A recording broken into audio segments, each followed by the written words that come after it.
get it.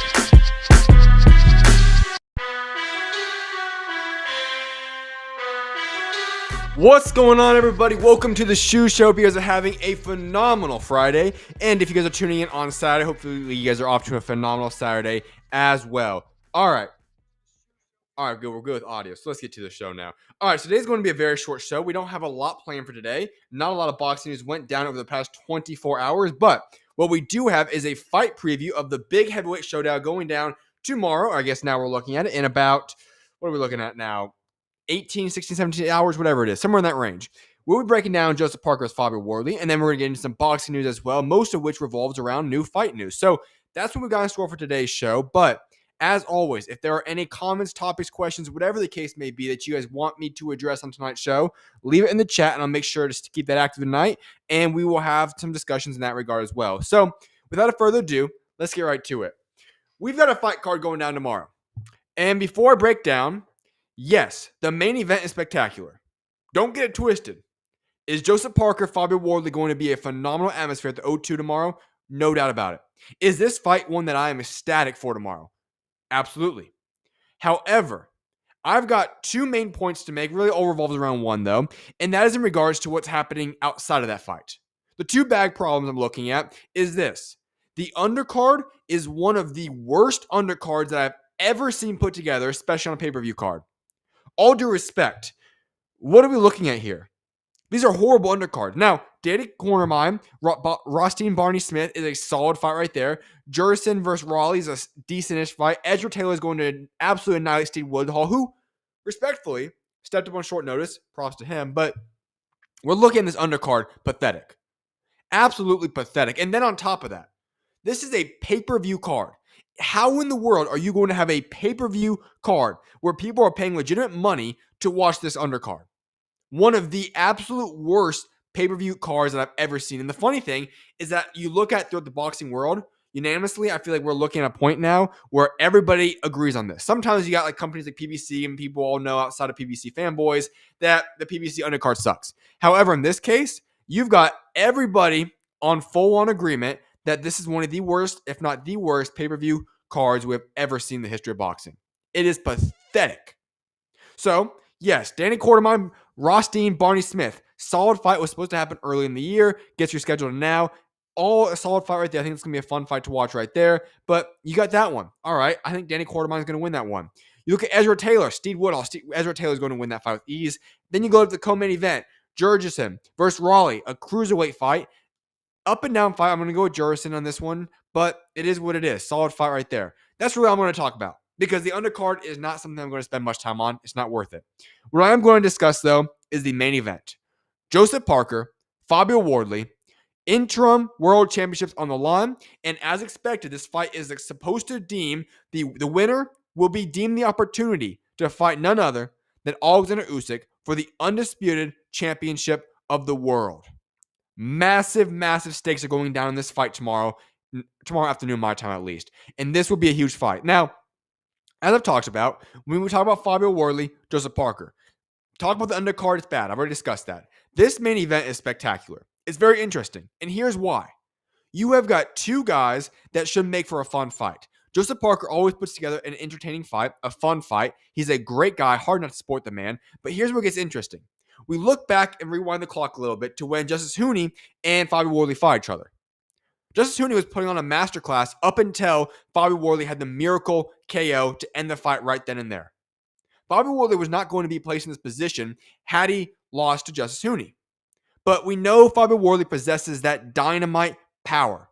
It's not equivalent to the likes of a Deontay Wilder, but it gets the job done. And that's what's scary here. Personally, when I look at this fight, Joseph Parker is the favorite. In my eyes, I think Joseph Parker will win this fight. I think we're going to see Joseph Parker dominating the fight for the vast majority of it, unless Fabio Wardley comes out completely different. We're going to see Fabio Wardley lose a lot of rounds here. But what Fabio Wardley needs to do the entire duration of this fight is keep on looking for that knockout blow. You got 12 rounds to do so. You have to land it. Joseph Parker's not an easy man to land that shot on. The Joseph Parker that we see today is much different than the Joseph Parker that we've seen in prior years. This is a very, very talented man. A man who I believe, if you do not include Tyson Fury in the heavyweight rankings, is the second best heavyweight in all the world behind none other than Alexander Usyk. And also, I believe that Joseph Parker provides the best opportunity at possibly beating Alexander Usyk in all the world. Now, I don't think he beats him, but the best opportunity. But that's where it gets interesting. We know what we're getting in Joseph Parker. We know what this man brings to the table, but we also know what Fabio Wardley brings. And so all fight long, we're going to be looking at a man who is a masterful puncher and boxer who has knockout power, fighting a man who has devastating knockout power in Fabio Wardley. And when you have those two styles mixed, you are going to be on the front of your chair the entire duration of this fight because you know that one man's going to be doing his job, but we're all waiting to see what Fabio Wardley can do and if he can pull off that miracle KO. So my prediction, I'm going to go with Joseph Parker, but we have to be very, very excited for this fight. Why? Because Fabio Wardley has a chance to land that power punch and make this fight completely turn it upside down and give him the upset win against Joseph Parker. So a lot of things are riding in on this fight. It's going to be an exciting one. And so that's what we got in store for the fight preview. Let's head over to some boxing news for the night, though. Former world champion Tszyu has announced that he will be training under new renowned coach Pedro Diaz moving forward. I've said it before. I'm not against it. Go ahead and make changes. Changes had to happen. I've always said the biggest issue with Tszyu is that he was placed in bad opportunities and did not allow himself to properly recover nor prepare himself for the next opponent. The way he was managed was poor. It was good from a financial standpoint in the immediate future, but it was not good for the future.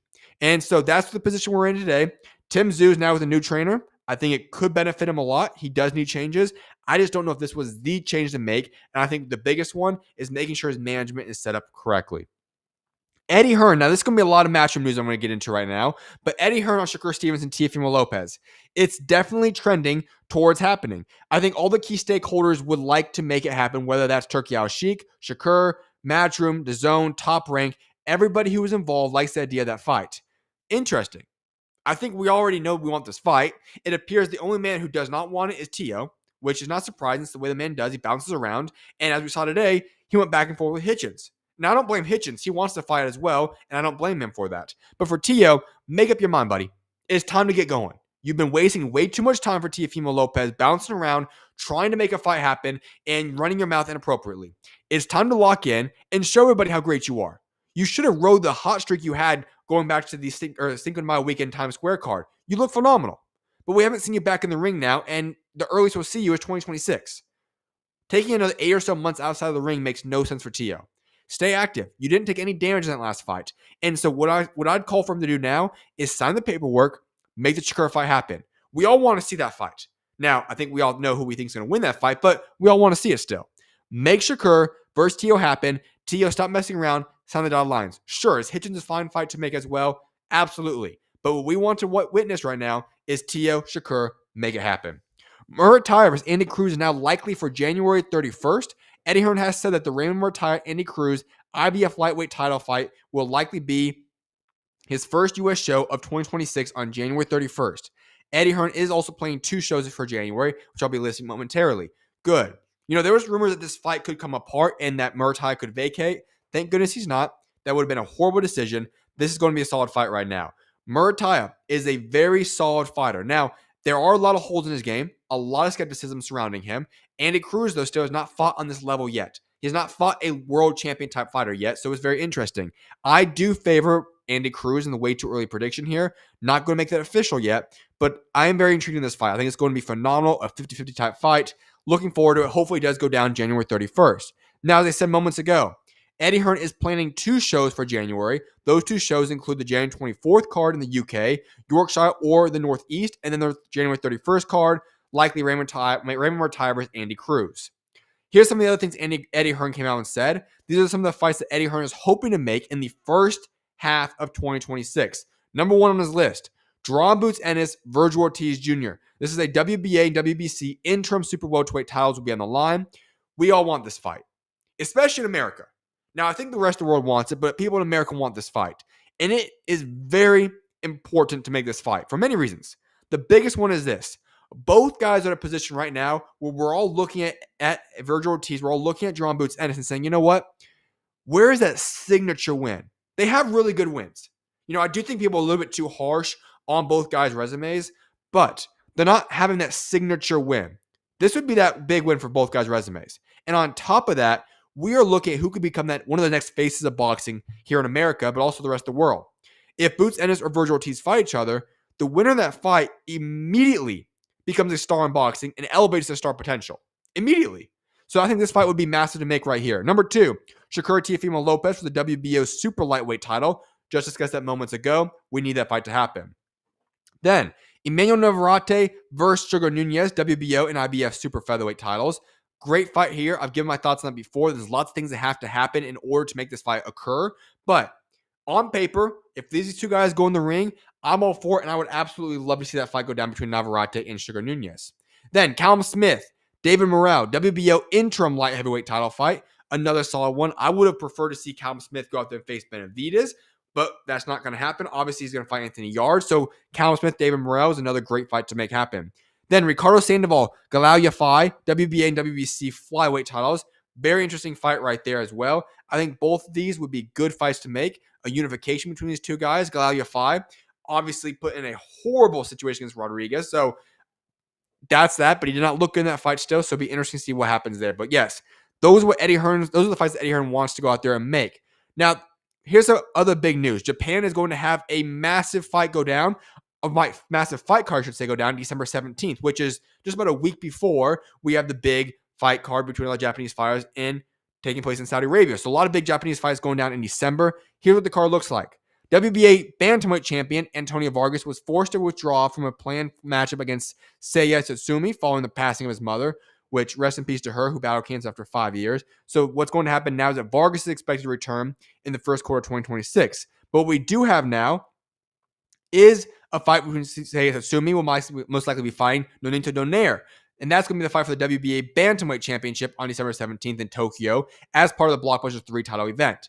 Then the other fight on that card, WBO flyweight champion Anthony Olasquagua is slated to defend his belt against rising Japanese contender Limura. The bout is expected to take place on December 17th in Tokyo, Japan. And then third up, WBA junior flyweight champion Keisuke Takami will meet WBO junior flyweight champion Rene Santiago in a unification bout. The bout is expected to take place on December 17th in Tokyo, Japan. So, as I said, the month of December, especially those 2 weeks time span, will be huge for Japanese boxing.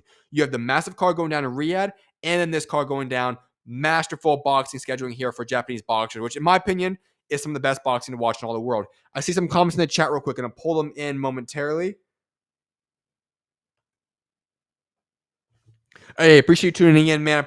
Hopefully having a great night, Amon. Yes. Hey, yo, watching for real. I'm not exactly sure what you're saying right there, but yes, I appreciate you for tuning in, man. Hopefully all is well. God bless you, man. I appreciate you for tuning in, man, tapping in and commenting, man. Good to see you. Now, the other thing I want to get into on tonight's show is this. Oh, I see another comment popping in. I'm going to pull it real quick. Absolutely, man. That's a big fact right there. Appreciate you once again for tuning in, man. The comment for anyone that does not see it right now, war by name, war by nature. That is what the comment is. Should be popping up on your screen right now. But yes, Iman, appreciate you for taking time to come on today, man. God bless you. Appreciate you for tuning in. All right, so the last topic I want to get into, unless anyone else brings other topics for me to discuss, or you guys have any questions for me to talk about on the show, just leave those in the chat. But is this. We have big news coming out. January 16th, there's a fight being planned between Tszyu and Zerafa. Aussie Showdown being targeted for January 16th. Now, not Tim Tszyu, it's his brother Nikita Tszyu, but still. This has been a rumored fight for many, many years. We finally get the Tszyu-Zerafa fight. This will be a great showdown in Australia. January 16th should be taking place. So that's what we got in store for that. As I said, though, enjoy the weekend, everybody. I hope you guys have a phenomenal one.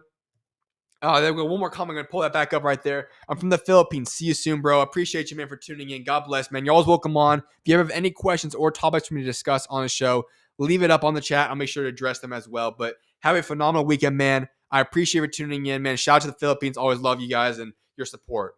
All right, so with that being said, though, you guys, this will wrap up tonight's show. As I said, it's not going to be too long of a show. Not a lot of boxing news to get into, but enjoy the weekend. May God bless you guys all. I will see you guys back live on Monday for a fight breakdown. Also have some boxing news, and I'm going to have an interview on that show who I'll be announcing on Monday. But enjoy the weekend. Enjoy the fights. May God bless you guys all. And here we go. One more thing. I'll be watching Thrilla in Manila this October 29th, and it's my B-Day. Well, happy birthday, man. Have a great birthday. Should be a great fight card as well going down. So I appreciate you for tuning in again, man. Happy early birthday, and God bless you, and God bless everyone for tuning in. I will see you guys on Monday. And with that being said, God bless you guys all, and SchuZ is out.